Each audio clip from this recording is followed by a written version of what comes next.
सभी को सादर नमस्ते। आज हम याद करने के अलग-अलग प्रकार के जो उपाय हो सकते हैं, उनके बारे में चर्चा करेंगे कि कौन-कौन से उपाय हैं, जिनसे हम याद कर सकते हैं।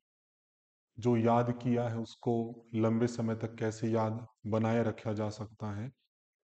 तो मेरा जो अपना अनुभव रहा है, 20 से 25 साल का अध्ययन और अध्यापन का, तो उस आधार पे मैं कई सारे उपाय आपको बताने का प्रयास करूँगा, जिसके माध्यम से आप याद कर पाएँगे। आपकी प्रेरणा के रूप में मैं थोड़ा बताना चाहूँगा कि आप बहुत जल्दी भी याद कर सकते हैं चीज़ों को और बहुत लंबे समय तक भी उस याद किए हुए पाठ को बनाए रख सकते हैं। तो उसके लिए एक प्रॉपर प्रशिक्षण की उपायों को जानने की आवश्यकता है। तो आप धैर्यपूर्वक ये पूरा लेक्चर आप देखिएगा, तो आपको बहुत सारे उपाय जानने को मिलेंगे और उन उपायों को कैसे-कैसे अप्लाई किया जा सकता है। तो हम किन किन पार्ट पे चर्चा करेंगे।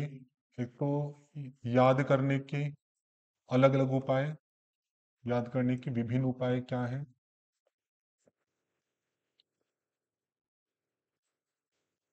उन उपायों को कैसे लागू किया जा सकता है, क्योंकि उपाय होने के बाद भी उस उपाय को यूज करने के अपने तरीके होते हैं कि कैसे हम उनको यूज करें जिससे वो अपना आउटकम अच्छे से दे पाएंगे। जो याद हो गया है, उसको रिटेन कैसे रखा जा सकता है लंबे समय तक याद, क्योंकि बहुत सारे विद्यार्थियों को ये दिक्कत रहती है कि हम याद करते हैं तो साथ के साथ भूल भी जाते हैं। उसको लंबे समय तक रिटेन कैसे रखा जा सकता है, अपने माइंड को कैसे हमें गाइड करना चाहिए जिससे हम ज़्यादा से ज़्यादा याद कर पाए। तो इन सब बातों या कुछ और भी बीच में यदि कोई बात आती है याद करने के संदर्भ में, उन सब पे आज हम चर्चा करेंगे। तो याद करना कितना महत्वपूर्ण है, ये आप सब जानते ही हैं। जितनी भी परीक्षाएं हैं, कॉम्पिटिटिव एग्जाम है आपके, या आप एमए कर रहे हैं, बीए कर रहे हैं, एमएससी है, बीएससी है, सब चीजों के अंदर आपको याद करने की अपेक्षा होती ही होती है। बहुत बहुत चीजें याद करनी होती है। एसएससी के एग्जाम है, रेलवे के हैं, बैंकिंग के हैं, कितने सारे फैक्ट हैं जो स्टूडेंट्स याद करने की कोशिश करते हैं। तो उनको सही तकनीक न पता होने के कारण से उनको काफी टाइम लग जाता है याद करने में। तो हो सकता है कि जो कई तकनीकें हम यहाँ पे देखेंगे, उनमें से कोई पार्ट आपके लिए बहुत हेल्पफुल हो जाए, जिससे आपकी याद करने की जो स्पीड है वो बढ़ जाए और आप ज्यादा अच्छा अचीवमेंट कर पाए। तो मेरा जो याद करने का पार्ट रहा है पर्सनली, मैं भी काफी ठीक ठाक याद कर लेता था चीजों को। जैसे एक उदाहरण के रूप में मैं बताऊं, योग दर्शन है आपका। योग दर्शन के अंदर 195 सूत्राज हैं आपके। तो अगर कोई ठीक ठाक याद करे तकनीक के आधार पे, तो उसको 2 घंटे में पूरा याद कर सकता है। फिर वो व्यक्ति व्यक्ति पे डिपेंड करता है कि उस उपाय को वो कितने कंसंट्रेशन के साथ कर पाएगा, नहीं कर पाएगा। एक एवरेज मैंने आपको बताया कि 2 घंटे या 3 घंटे के अंदर वो उन 195 सूत्रों को याद कर सकता है। तो कैसे कैसे याद करेगा?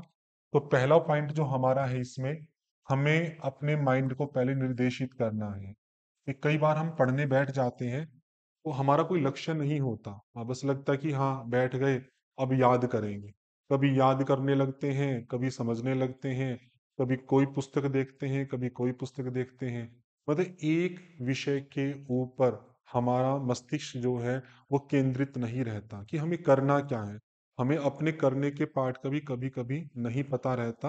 हम चेंज करते रहते, एक संशय की स्थिति बनी रहती है। थोड़ी देर कुछ करेंगे, फिर छोड़ देंगे, फिर थोड़ी देर कुछ करेंगे, फिर छोड़ देंगे। तो मस्तिष्क को अगर प्रॉपर डायरेक्शन नहीं होता, तो वो पूरी एफिशिएंसी के साथ काम नहीं करता। तो पहला पार्ट तो आपको ये करना है कि जब आप कोई चीज याद करने बैठे, तो प्रॉपर याद करने बैठे और अपने माइंड को निर्देशित करें कि मैं 1 या 2 घंटे याद करने का प्रयास करूंगा और पूरी एफिशिएंसी, जितना भी मैं मैक्सिमम एफिशिएंसी के साथ याद कर सकता हूँ, और कोई विषय माइंड में ना लाते हुए मुझे अपने प्रॉपर पोटेंशियल को यहाँ पर अप्लाई करना है। तो ये डायरेक्शन आपको देना चाहिए, और उसको भी बहुत लंबा टाइम आप ना रखें। अगर आपका पढ़ने का स्पेन 2 घंटे का नहीं है, तो आप 1 घंटा रख सकते हैं। 1 घंटे से कम रखना चाहें तो आधा घंटा रख सकते हैं। बस उतने में ही अपना आउटकम देखे कि मुझे आधे घंटे तक पूरा कंसंट्रेट होके मुझे याद करना है। तो पहला काम तो कि आपको माइंड को निर्देशित करना है। दूसरा पार्ट है आपका कि जब आप पढ़ने लगे तो पढ़ते समय बस एक ही प्रकार का फोकस होना चाहिए। एक फोकस से अभिप्राय है कि बच्चे दो तरह का पाठ करते हैं, याद करते हैं और बीच बीच में फिर समझने लगते हैं। फिर कोई पार्ट आया फिर याद करने लगते हैं। तो तरीका तो ये भी किया जा सकता है, लेकिन हर एक व्यक्ति इस तरह से माइंड को स्विच करने में सक्षम नहीं होता। जैसे एक बार याद कर रहा है, फिर समझने में जाता है, तो फिर दोबारा याद करने की दृष्टि से आता है, तो कोई भी पार्ट ना तो याद करना ही प्रॉपर हो पाता है, न ही समझना प्रॉपर हो पाता है। एक मोटा मोटा पार्ट बस चलता रहता है। ये तो लगता है कि मैंने ये विषय पढ़ा है, शब्द सुने सुने हैं, लेकिन उसका जो प्रयोग है याद करने की दृष्टि से वो नहीं हो पाता।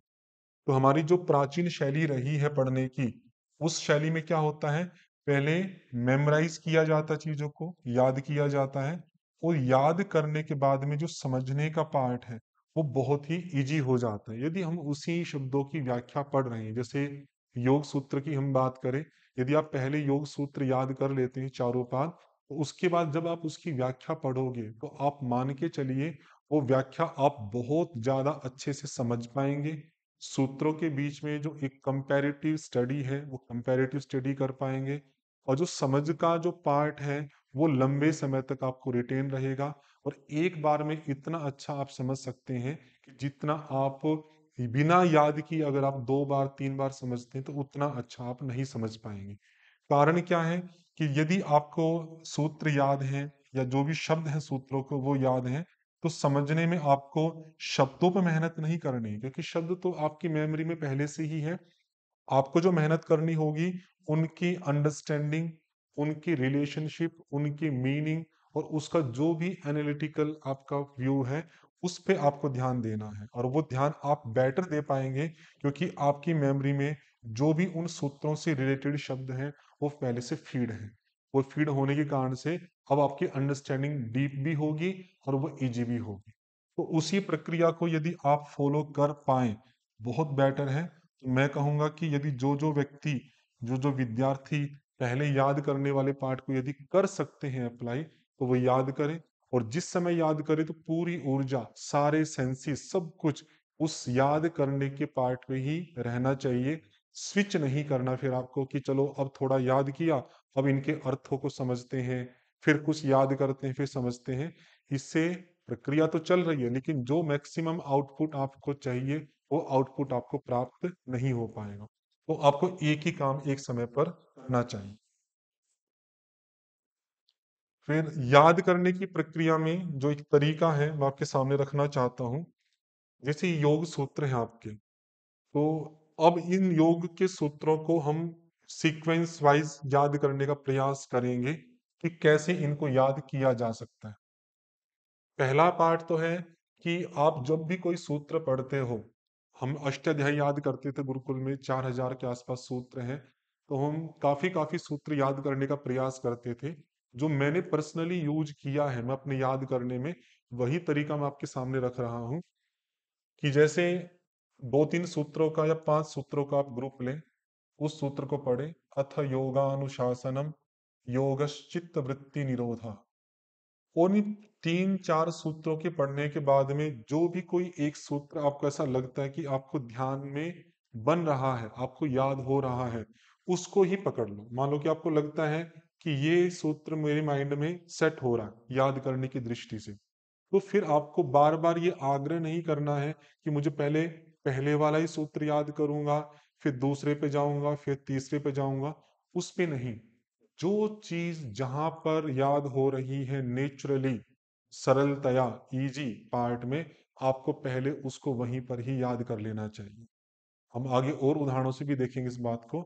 जैसे ही आपको ये सूत्र याद हो गया तो इसी सूत्र को याद हो जाने दो। उसको आग्रह के कारण इसलिए मत रोको कि मैं पहले पहले वाला सूत्र याद करूं फिर दूसरे वाला, वो अच्छा नहीं है। जब ये याद हो जाता है तो फिर आप एड ऑन की प्रक्रिया चला सकते हैं कि इससे ऊपर वाला सूत्र क्या है, अथ योगानुशासन। ये पार्ट आपको कि उससे एक विजुअल आपको सेट करना है कि मैंने दूसरे वाला सूत्र याद किया है, जो क्रम है आपका सीक्वेंस है, तो उससे ऊपर वाला क्या है, अथ योगानुशासन। तो जब हम इनको याद करते हैं तो इनको तोड़ना चाहिए। अथ तो शब्द अलग से है ही, योग को ऐसे आप तोड़ लें, अनुशासनम को अलग कर लें, योग को अलग कर लें, चित्त को अलग कर लें, वृत्ति को अलग कर लें, निरोध को अलग कर लें। यदि आप ऐसे अलग नहीं कर पा रहे, यदि संस्कृत के शब्द हैं, सामान्य हिंदी के, ज्योग्राफी के, हिस्ट्री के इतने सारे शब्द हैं, उनमें तो ये सब पाठ करने की जरूरत नहीं है। तो यदि आपके कोई ऐसी भाषा आप पढ़ रहे हो जगह जिसका प्रोनाउंसिएशन करना कठिन है, जिसके अलग अलग शब्दों को पहचानना कठिन है, तो किसी का सहयोग ले सकते हैं उन शब्दों को अलग अलग डिवाइड कर। जब ये अलग अलग आपने उसको डिवाइड कर लिया, फिर आप उसको विजुअल्स के साथ में अपने माइंड में लिखा हुआ आप लाकर एक या दो बार उसको बोले, अथ योग अनुशासनम। और जो आप बोलते हैं अपनी साउंड को भी आपको सुनना चाहिए, और जैसा आप बोल रहे हैं उस बोलने के हिसाब से जो लिपि है, जैसा जैसा आपके सामने लिखा हुआ है, वही लिखा हुआ भी आपके सामने आना चाहिए कि अथ योगानुशासन। फिर ये सूत्र तो आपने पहले से कर ही लिया था। फिर तीसरा सूत्र आएगा, तो तीसरे सूत्र को भी करो, तदा द्रष्टु स्वरूपे अवस्थान। ऐसे अलग अलग तोड़ के आपने कर लिया। यदि किसी शब्द का अर्थ आपको पता है, अगर आपको भाषा आती है संस्कृत, तो बहुत बेटर पार्ट है। नहीं भी आती है तो इस पूरे सूत्र के पढ़ते हुए भी आपके बहुत सारे शब्द आएंगे ऐसे जो आपकी मेमोरी में पहले से शब्द हैं, उन शब्दों से मैच करते हैं। जैसे स्वरूप आपके शब्द मैच करता है, अवस्थानम तो स्थान शब्द मैच करता है। हम मान लो अवस्थानम शब्द नहीं भी पढ़ा, स्थान शब्द तो पढ़ा ही है। तो जो भी शब्द आधा, अधूरा, लास्ट का या स्टार्टिंग का, जो आपकी मेमोरी में पहले से है और वो इससे रिलेट हो सकता है, तो आपको निश्चित रूप से उसको रिलेट करना चाहिए। क्योंकि वो जो शब्द आपने रिलेट किया वो आपकी मेमोरी में पहले से था, तो उसको तो आपको रटना नहीं है। तो इन शब्दों को रिकॉल कराने में वो इनिशिएटर का काम करेगा। बस वो स्थानम, स्थान मतलब अवस्थानम। ऐसी स्वरूपे, स्वरूपे अवस्थानम, तोड़ तोड़ के कर, तदा द्रष्टु स्वरूपे अवस्थान। तो जब हमने ये सूत्र किया, तो जरूरी नहीं कि हम पहले तदा या द्रष्टु को ही याद करें। हमें लग रहा है स्वरूप याद हो रहा है, स्वरूप का कर लो। हमें लगता है कि स्थानम याद हो रहा है, स्थानम कर लो। और एक विजुअल आपके सामने आता ही है, स्वरूपे अवस्थानम या स्थानम, और उससे पहले दो बच गए, तदा द्रष्टु। और जब आपने ये तीसरा सूत्र याद किया ऐसे करके, उसको देखना भी बहुत अच्छे से है। फिर आपको पहले वाले सूत्र भी रिवाइज करने हैं कि अथ योग अनुशासनम, योग चित्त वृत्ति निरोध। और जहां आपको लगे कि आप भूल रहे हो, तो फिर पुनः आपको उसको देख लेना है। अच्छा, चित्त वृत्ति निरोध, तदा द्रष्टु स्वरूप में अवस्थान। तीनों को आपने रिवाइज किया, और उन तीनों को रिवाइज करते हुए आपको लगा कि जहां आप भूल रहे हैं उन शब्दों को फिर आपने देखा। फिर आगे बढ़ गए, वृत्ति अलग कर दिया, सारूप्यम अलग कर दिया, इतरत्र अलग कर दिया। तो जैसे वृत्ति शब्द है, अगर आपका सुना हुआ है तो ठीक है, नहीं तो वृत्ति आजीविका को भी बोलते हैं। भाई क्या वृत्ति है आपकी, उससे जोड़ सकते हो। सारूप्य शब्द है, स्वरूप होता ही है समान रूप वाला, ये रूप शब्द है, उससे भी आप कर सकते हो सारूप्य। और इतरत्र है तो तर तर है, भाई पानी से तर कर दो। बस उस तर शब्द से ही आपको क्या ध्यान आ जाएगा, इतरत्र। तो फिर अब उसको दोबारा देख के बोलो, वृत्ति सारूप्यम इतरत्र। जैसे जैसे आप बोलते हैं वैसे वैसे ही आपके मस्तिष्क में उनके लिखे हुए पार्ट भी आने चाहिए। विजुअल बहुत इंपॉर्टेंट है। तो जब आपने चौथा सूत्र याद किया, फिर दोबारा से आप प्रारंभ से स्टार्ट करो, अथ योग अनुशासनम, योग चित्त वृत्ति निरोध। विजुअल्स भी आ रहे हैं साथ साथ में, तदा द्रष्टु स्वरूपे अवस्थानम। फिर आप भूल रहे तो स्थान से आपको याद आ जाएगा कि हाँ स्वरूप था, फिर स्थान था, तो स्वरूपे अवस्थानम, और वृत्ति सारूप्यम इतरत्र। जब आपने बोला उसको फिर दोबारा आप विजुअली देखिए कि क्या लिखा है, इसको भी देखिए, इसको भी देखिए, इसको भी देखिए। फिर पांचवें सूत्र पे आया, पांचवा भी आपने याद कर लिया। तो ऐसे एक पांच का जोड़ा हुआ पूरा। ये 5 का जोड़ा होने के बाद में आपको अभी भी आगे नहीं बढ़ना, आपको फिर दोबारा उन पांचों सूत्रों को बोलना है कि हाँ, ये अथ योगानुशासनम योगश्चित्त वृत्ति निरोधः। बोला आपने पांचों को, फिर देखकर फिर दोबारा पढ़ा उसको, फिर बिना देखे फिर बोला उसको, फिर देखकर पढ़ा, फिर बिना देखे बोला। मतलब इन्हीं 5 सूत्रों को आप कंसंट्रेशन, विजुअल्स के साथ में, अपने बोले हुए को सुनते हुए के साथ में कई बार बोलने का प्रयास करना है, 2 बार 3 बार। और जब जब बोलें, और तो आप अभ्यास डालें, धीरे धीरे आप जब इस तरीके को फॉलो करेंगे तो आपका अभ्यास हो जाएगा कि जब पहला सूत्र बोल रहे हैं तो आपको निश्चित रूप से अगला सूत्र भी दिखाई देने लगेगा कि हाँ, अथ योगानुशासनम के बाद में अगला सूत्र कौन सा आने वाला है। फिर जब आप इसको बोल रहे होंगे तो ये दिखाई देने लगेगा पहले। और आगे के अभ्यास में क्या होगा, जब आप पहला बोल रहे होंगे तो 2 या 3 आगे तक के सूत्र आपको दिखाई देंगे। या जब आप ये बीच का सूत्र बोल रहे होंगे तो आपको ऊपर वाले सूत्र भी दिखाई देंगे।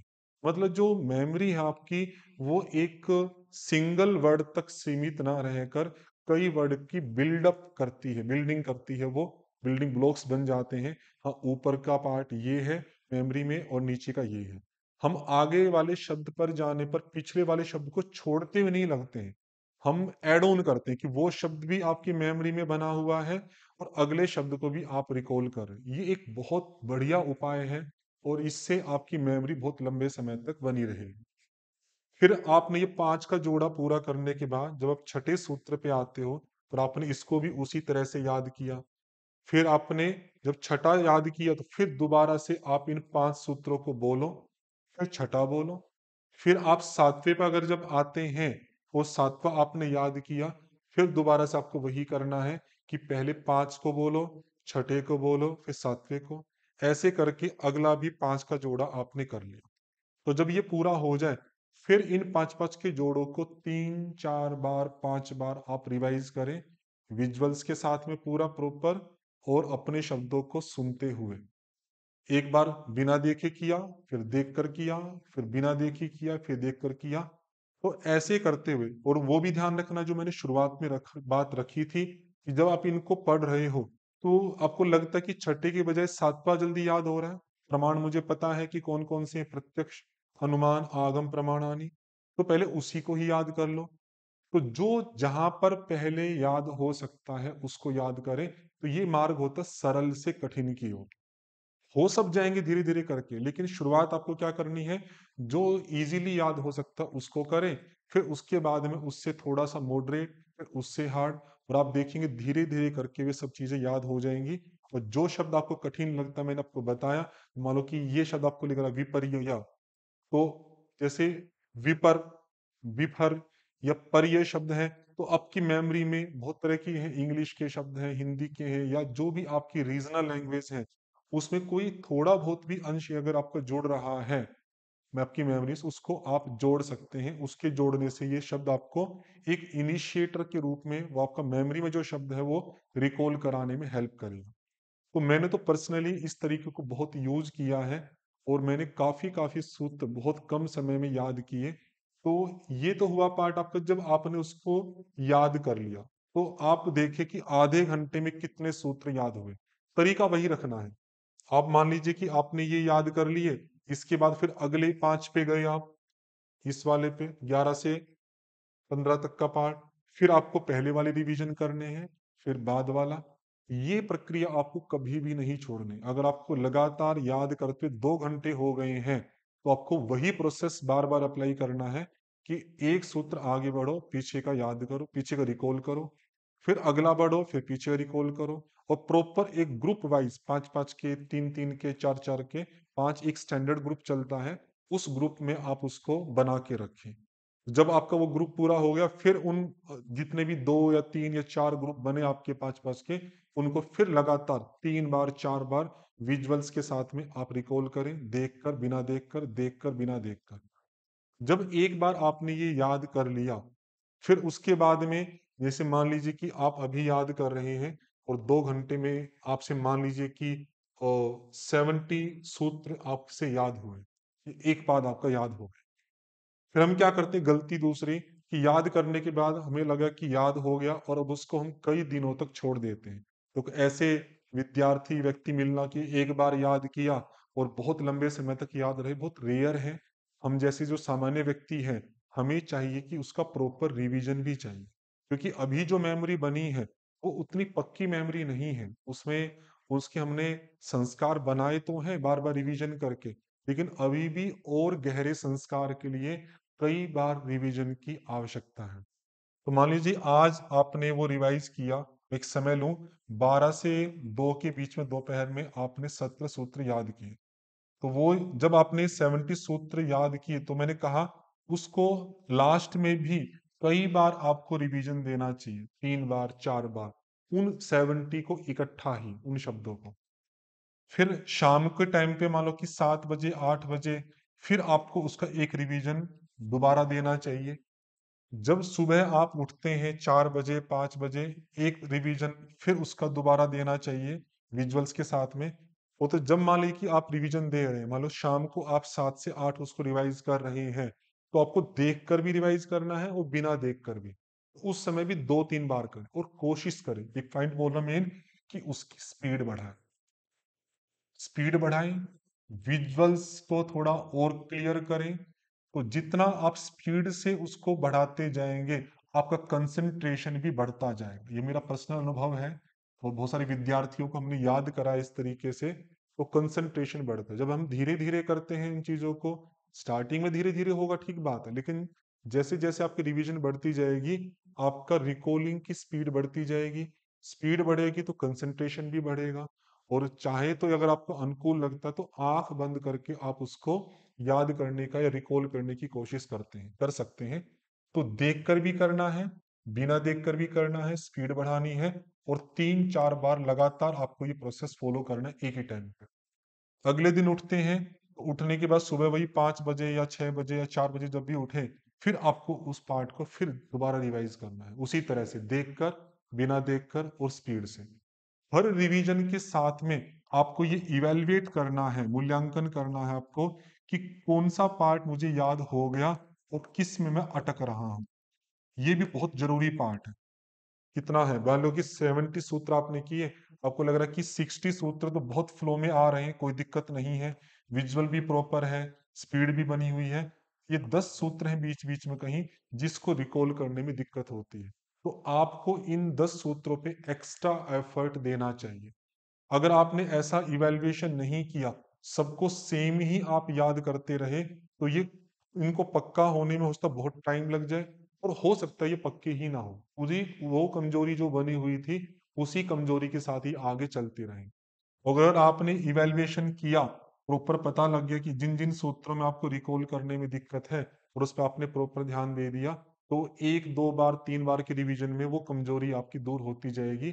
और आप देखेंगे, जिस कमजोर पार्ट को हम जितना अधिक समय देते हैं, तो वो और बहुत ज्यादा मजबूत, आप देखेंगे कि जो आपको पहले सरलता से याद हुआ था ना, उससे भी बढ़िया याद होगा कठिन वाला।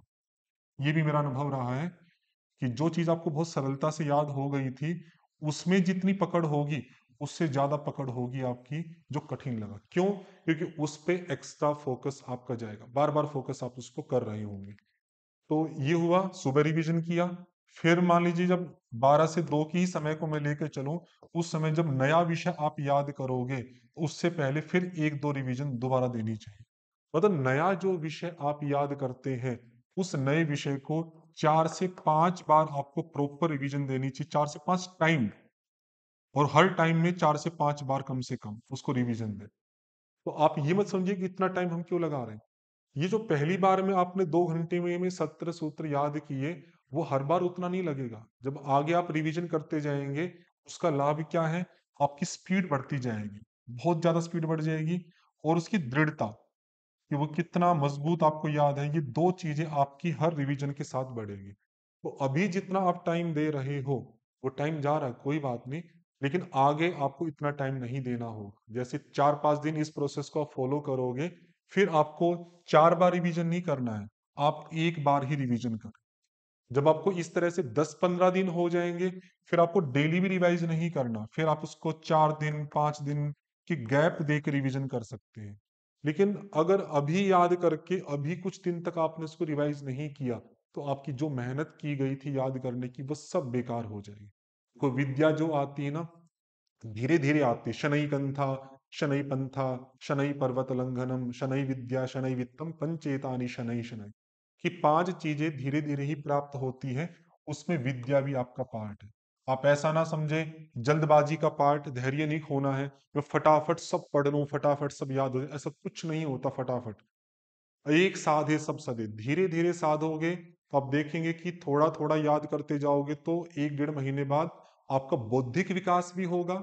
याद करने की आपकी कैपेसिटी, स्पीड, बहुत अंतर आएगा उसके अंदर। और दूसरा, बहुत सारा विषय याद हो जाएगा, बूंद बूंद से सागर भरेगा।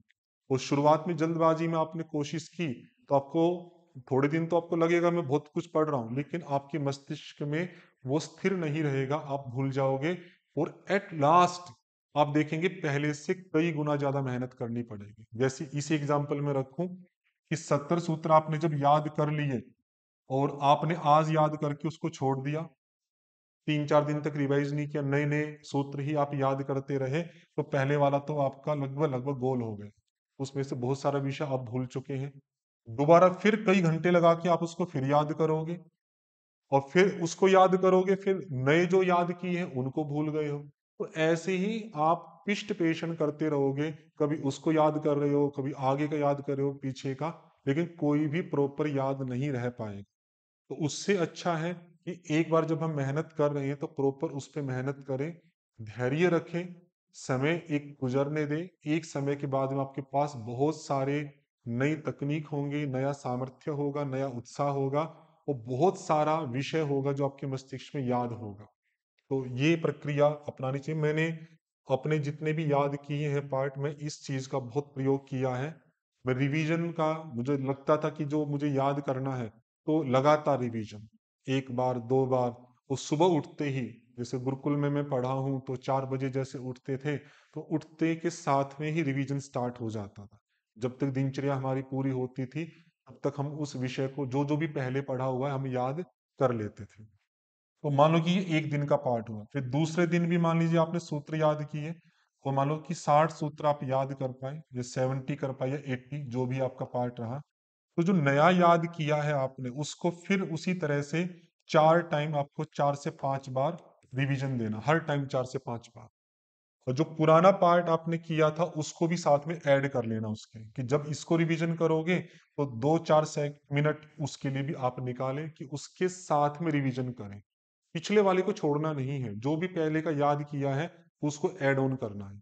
उसका ये प्रभाव जरूर होगा कि नए जो सूत्र याद करने का समय था वो कम हो जाएगा। आप कम याद कर पाओगे, कोई बात नहीं, कम याद होने दो। लेकिन एक समय बाद आपको वो इतना पक्का हो जाएगा कि बार बार आपको समय देने की जरूरत नहीं पड़ेगी। यहीं पर हम गलती करते हैं। हमें लगता है कि टाइम हमारे पास नए के लिए कम बचेगा, तो पुराने को हमने मेहनत करने के बाद भी, हमने जब याद किया मेहनत करके, फिर छोड़ दिया, और हम नए के पीछे लगते गए, नए नए में चलते, तो आगे दौड़ पीछे छोड़, आगे दौड़ पीछे छोड़, पीछे का सब छूटता चला जाता है। सारी मेहनत बेकार हो जाती है सब। किसी भी कॉम्पिटिटिव एग्जाम की तैयारी करो, बच्चे एक टेक्निकल ढंग से काम नहीं करते। तो आगे आप चाहे कम याद कर पाए, लेकिन पीछे का रिवीजन आपको प्रॉपर करना चाहिए। पहले पहले का रिवीजन होके जितना समय बचेगा वही आपको नए पाठ में देना चाहिए। ऐसे तीसरा दिन आया, तीसरे दिन भी यही करना है। तो जब आपको ऐसे करते करते 4 से 5 दिन हो गए, तो आपको महसूस होगा कि पहले दिन जो आपने पाठ तैयार किया था वो काफी कुछ पक्का हो गया है। अब उसको आप 4 5 बार रिवीजन करने की जरूरत नहीं है। उसको आप 2 3 टाइम रिवीजन दे, 2 टाइम रिवीजन दे, 1 बार या 2 बार रिवीजन दे। और जब आप 10 दिन के आसपास पहुंच जाओगे तो पहले दिन का जो विषय आपने तैयार किया था उसको आप बस 1 बार ही रिवीजन दें। एक बार बस, किसी एक टाइम पे 1 बार रिवीजन दे, एक बार देखकर, एक बार बिना देखकर। जब आपके 15 20 दिन हो जाते हैं, फिर आप उसको गैप दे सकते हैं कि वो विषय जो आपने किया है उसको आपने आज किया है, फिर 3 दिन बाद कर लिया या 4 दिन बाद कर लिया। ये आपकी बुद्धि स्वयं ही कहेगी कि यदि मैं इसको गैप दे के रिवाइज करूंगा तो मुझे दिक्कत नहीं होगी, मैं आराम से उसको रिटेन रख सकता हूं। तो ये पार्ट आपको इस तरह से फॉलो करना है। तो ये तो एक तरीका हुआ कि कैसे आप याद कर सकते हैं। अगर हम और तरीकों की बात करें, जैसे ये कुछ शब्द हैं आपके शिव संहिता के संदर्भ में कि पथ्य क्या है, अपथ्य क्या है, क्या क्या नियम है, आप इसको याद करना चाहते हैं। तो इसके याद करने में ये सब सामान्य भाषा के शब्द हैं जिनको हमें पता है कि क्या मीनिंग होता है। बस हमें क्या करना है, हमें एक ग्रुप बना के उसको याद करना है। मान लो कि हम पथ्य कि क्या हमें खाना चाहिए उसको याद करना चाह रहे हैं, तो हमने ग्रुपिंग की। देखो याद करने का एक तरीका तो मैंने वो बताया, क्रमशः हम चल रहे हैं सरल से कठिन की ओर। फिर हमने देखा कि घी दूध हमें याद है, सीक्वेंस वाइज मैं कर रहा हूँ, घी दूध याद है तो घी दूध हमने याद कर लिया। फिर हमने थोड़ा सा माइंड का दूध में मीठा डाल देते हैं, तो घी, देखो विजुअल साथ साथ काम कर रहा है। घी दूध हमें था माइंड में पहले से याद है, शब्दों का प्रयोग करते ही रहते हैं भाषा में। उसके साथ में मैंने क्या जोड़ दिया, मीठा, मिष्टान। मिष्टान मतलब मीठा कोई भी, तो घी, फिर दूध, और दूध के अंदर क्या डाल दिया हमने, मीठा। फिर हमने एक शब्द लिया है कि चूना रहित पान, हमें लगा बड़ा शब्द है, तांबुल हमें याद नहीं हो रहा, हटा दिया। स्निग्ध वस्तुएं, हमें पता है कि जैसे घी एक स्निग्ध है, तो ये भी एक स्निग्ध पार्ट हो गया। तो हमें ध्यान है कि बीच में से एक पंक्ति स्किप करके हमने अगला स्निग्ध वस्तुएं किया है। और फिर इसको भी चाहे तो आप याद कर सकते, तांबुल आपको एकदम से नहीं पता ये वाला पार्ट, तो जैसे तंबू होता है, आपकी मेमोरी में पहले से शब्द है ही तंबू, तो उसी को लेके आपने क्या कर लिया, तांबुल बना लिया। तंबू से आपको बहुत आराम से रिकॉल हो जाएगा।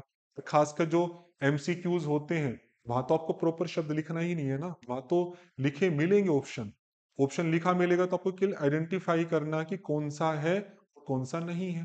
तो यदि आपको तांबुल याद ना हो कि तंबू भी याद है, और उससे मिलता जुलता शब्द जब आपके ऑप्शन में लिखा मिलता है, तो आप बहुत आराम से रिकॉल कर सकते हैं कि ये शब्द है या नहीं है। ज्यादा दिक्कत तब होती है जब सब्जेक्टिव पेपर होते हैं, एमए के, बीए के, और प्रॉपर हमें रेफरेंसेस लिख कर डालने होते हैं। यहाँ पर एमसीक्यूज में बहुत कम से भी काम चल जाता है।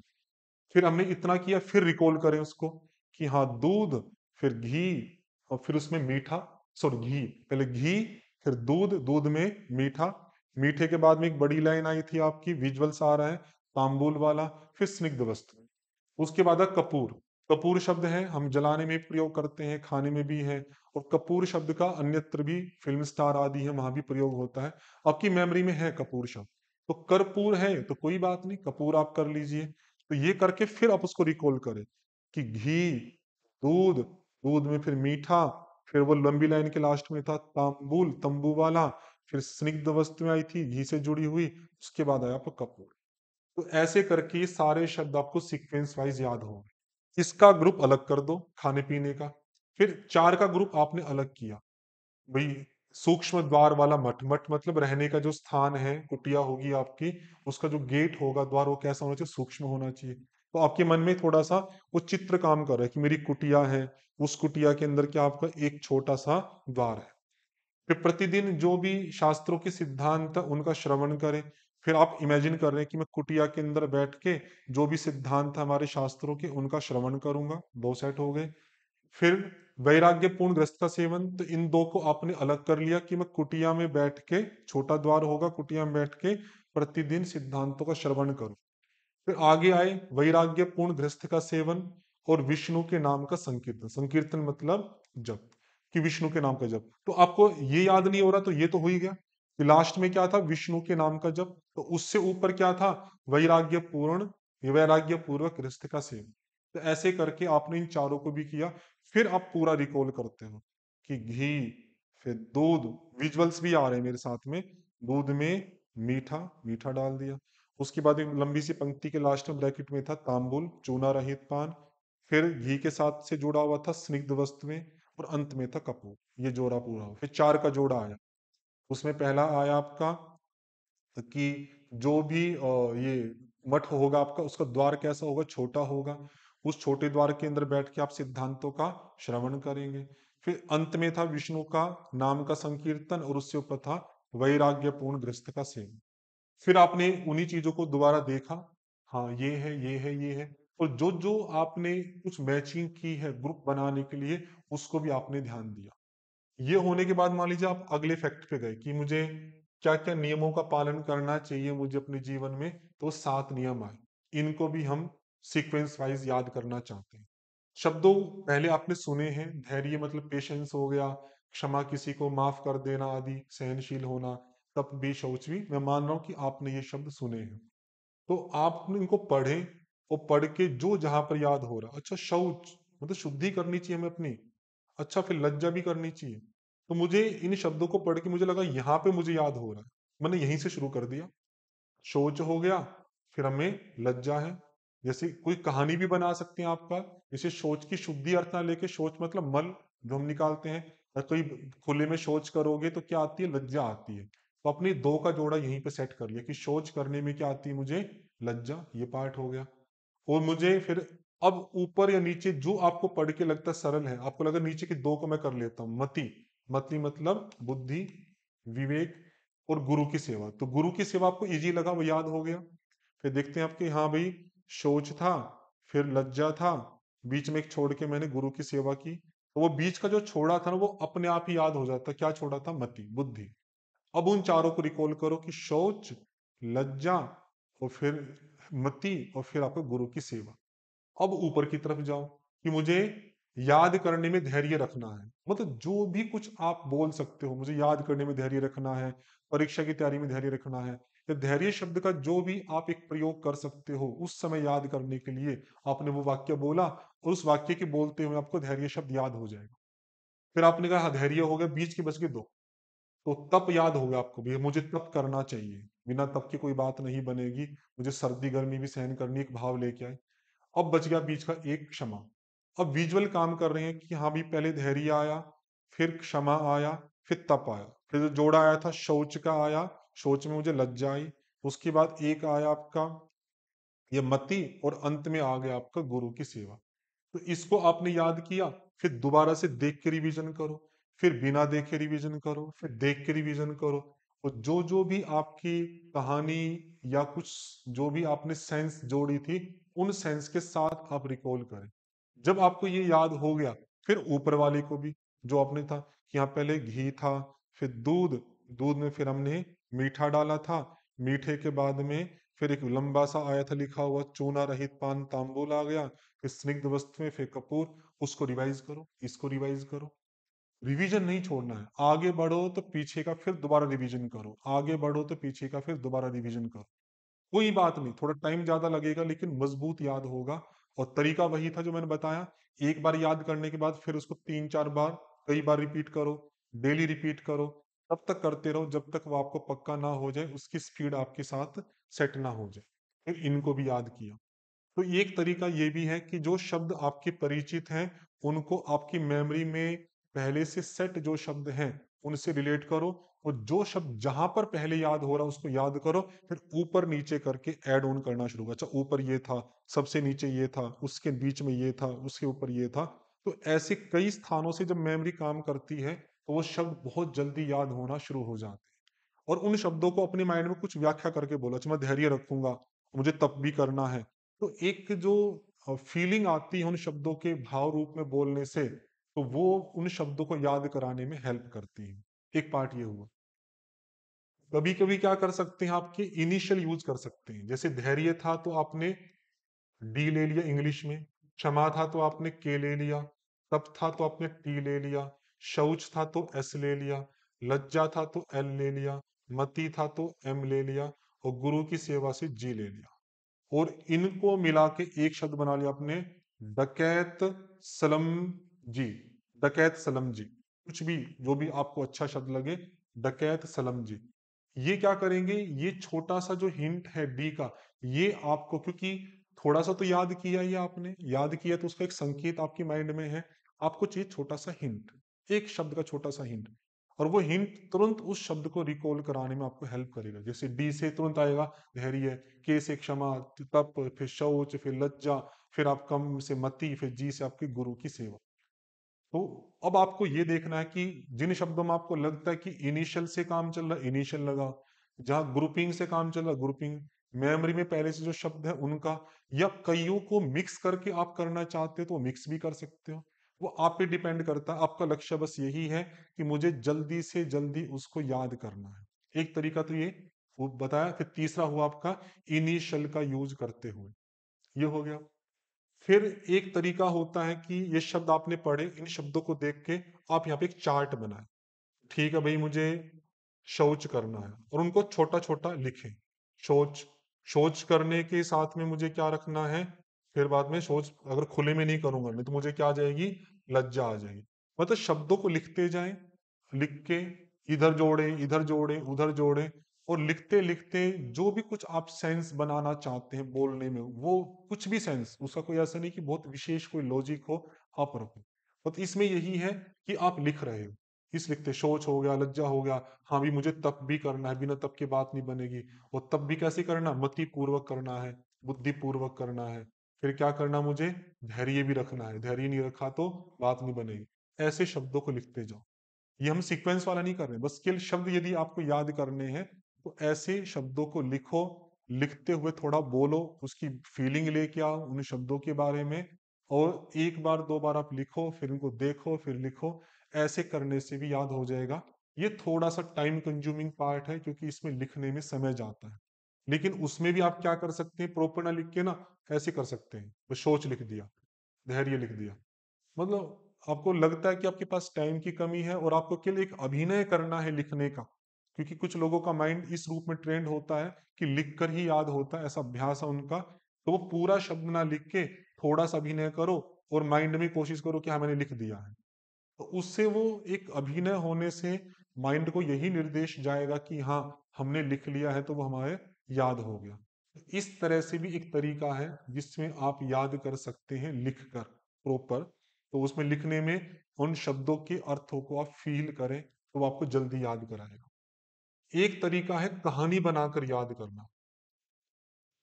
कहानी में कि मान लो कोई व्यक्ति, सोचा आपने कि एक व्यक्ति था, मान लो कि सोहन नाम का एक व्यक्ति था, कि सोहन की शौच करने गया, शौच करते हुए किसी ने उसको देख लिया तो उसको बड़ी लज्जा आई। तो वो चाह रहा था कि अब मैं किसी से क्षमा मांगू, तो उसने क्षमा मांगी। और क्षमा मांगने के बाद में फिर गुरु के पास गया वो, तो गुरु ने कहा कि आप धैर्य रखो और तप करो, तभी जाके आपकी बुद्धि ठीक होगी। तो ऐसे उन शब्दों को लेके कोई कहानी बना सकते हैं, कहानी जिसका थोड़ा सेंस हो या थोड़ा ना भी हो, मिला जुला पार्ट आप करो। और वो कहानी क्या करेगी, आपके मन को ना बहुत, एक तो रुचिकर बनाती है कहानी वो, एक शब्दों के प्रति आपका फोकस बढ़ेगा, सेंसिस आपकी ज्यादा काम करेगी, और उसके रिवीजन में बहुत हेल्प होती है। मान लो कि एकदम से नहीं बन रही तो आप लगा लें, 5 7 10 सेकंड 1 मिनट लगा लें, और उन शब्दों को लेके कोई रुचिकर कहानी बनाओ। तो एक बार वो कहानी बन गई, आप उसी स्थान पर उस कहानी को लिख दें। जब जब आप रिवीजन करोगे या सामान्य व्यवहार करते हुए भी आप उन कहानियों का प्रयोग कर सकते, देखो भाई सोच नहीं जाना है खुले में, नहीं तो लज्जा आ जाएगी। अच्छा लज्जा आ गई, किसी ने देख लिया तो उसने क्षमा मांगी, उससे क्षमा मांगने के बाद गुरु के पास गया, गुरु से क्षमा मांगी, तो गुरु ने क्या कहा, भाई ठीक है तुम तब करो धैर्य पूर्वक, तभी जाऊंगा तुम्हारी मति ठीक होगी। तो वो जो कहानी का एक इंटर रिलेशन है जो आपने जोड़ा, वो उन शब्दों को रिकॉल कराने में बहुत हेल्प करेगा। तो बहुत सारे शब्द आप कहानी के माध्यम से भी याद कर सकते हैं, निमोनिक्स बना सकते हैं, डायग्राम बना सकते हैं। तो ये कई तरीके जो मैंने अनुभव में लाए हैं, खुद के याद करने में तो मैंने जो पहला तरीका रखा था उस माध्यम से रखता था, मेमोरी में कुछ शब्दों को रिलेट किया, कुछ वैसे याद किए, 2 3 बार बोला। और बच्चों को हम पढ़ा रहे हैं काफी वर्षों से, 10 साल हो गए, तो वहां पर मैंने कहानी वाला पार्ट यूज किया, बहुत इफेक्टिव पार्ट है, उसको यूज कर सकते हैं। ग्रुपिंग वाला मैंने यूज किया, जैसे ग्रुपिंग का एक उदाहरण मैं और दूं कि कैसे ग्रुपिंग बनती है, हल्का सा हिंट, जैसे हम इनको याद कर रहे हैं, तीक्ष्ण लवण, लास्ट में नणा है, तो इसकी ग्रुपिंग मैंने कर ली, हाँ तीक्ष्ण है एक लवण है, ये यहीं सेट हो गया। फिर इन दो को अलग कर लिया, अम्ल और रुक्ष, लास्ट में कटु आ गया, बीच में सरसों की बनी हुई वस्तु। तो मेरे मन में आ रहा है कि पहले ण वाले दो, तीक्ष्ण और लवण, फिर सबसे नीचे था कटु, कटु से मुझे अर्थ पता, कटु मतलब हरी मिर्च जैसे चरपरी होती है, तो लास्ट में कटु आ गया। तो उसके लवण तीक्ष्ण के ऊपर दो थे, एक रुक्ष था एक अम्ल था, तो ये रुक्ष, रुक्ष हो गया, अम्ल हो गया, फिर एक बड़ा सा पार्ट आ गया सरसों के तेल से बनी हुई वस्तु। तो जैसे एक ग्रुप ये बन गया, ऐसे ये। तो जब आपके सामने शब्द आ रहे हैं तो उनको आप बस देखना कि कैसे कैसे ग्रुप में ऊपर नीचे दाएं बाएं करके सेट हो सकते हैं। कहानी से सेट हो सकते हैं, मेमोरी में पहले से जो शब्द है उनसे सेट हो सकते हैं। इस तरह से आपको उनको याद करना है, लेकिन ध्यान वही रखना है। फिर मैं थोड़े मेन पार्ट में रिकॉल करता हूँ कि जब बैठे तो प्रॉपर ऊर्जा के साथ बैठे, टाइम पास करने के लिए ना बैठे। शॉर्ट टाइम का टारगेट बनाए, आधा घंटा, 1 घंटा, 2 घंटा, जितना भी आपका कंसंट्रेशन का स्पैन है उस आधार पर। और जो याद करते हैं उसका रिवीजन, जैसे मैंने आपको विस्तार से बताया, कितनी बार रिवीजन करना है, कितने टाइम करना है, उस चीज को जरूर फॉलो करें। तो ऐसा करते करते आपका जो याद करने का सामर्थ्य है बहुत बढ़ जाएगा। बहुत तरह के तरीके खुद आपके मन में भी आएंगे कि मैं इसको और जल्दी इस तरीके से कर सकता हूँ, ऐसे कर सकता हूँ। और मेरे ख्याल से हमने एक बार सभी कंट्रीज जो हैं वर्ल्ड की, उनके और उनके जो राजधानी है, कैपिटल है, उनको याद किया था। लगभग 200 के आसपास कंट्री हैं, 200 राजधानी होगी। तो कुछ ही घंटे के अंदर हम याद कर सकते हैं, मतलब इतना बल्क में फैक्ट याद कर सकते हैं। तरीका यही, थोड़ा आगे बढ़ो फिर पीछे का रिवीजन, थोड़ा आगे बढ़ो पीछे का रिवीजन, थोड़ा आगे बढ़ो पीछे का रिवीजन। और नए याद करने के तरीके मैंने आपके सामने रखे। और भी तरीके हो सकते हैं, ये मेरे अनुभव के आधार पे मैंने आपको बताया। तो आपके लिए जो कुछ यूजफुल हो इसमें, तो आप अप्लाई करके देखें। अप्लाई करने के बाद ही पता लगेगा कि मैं वो मेरे लिए यूजफुल है या नहीं है। अगर आप केवल सुन के ऐसे ही छोड़ देते हैं, एक जजमेंट करके कि नहीं मैं तो ऐसे ही कर लेता हूँ, तो मैं कह रहा हूँ कि इससे बहुत जल्दी याद किया जा सकता है। एक अनुभव के आधार पर मैं बोल रहा हूँ। तो आप उसका यूज जरूर करें। और कोई पूछना हो तो आप बताइएगा। आज इतना ही रखते हैं। ओम शम।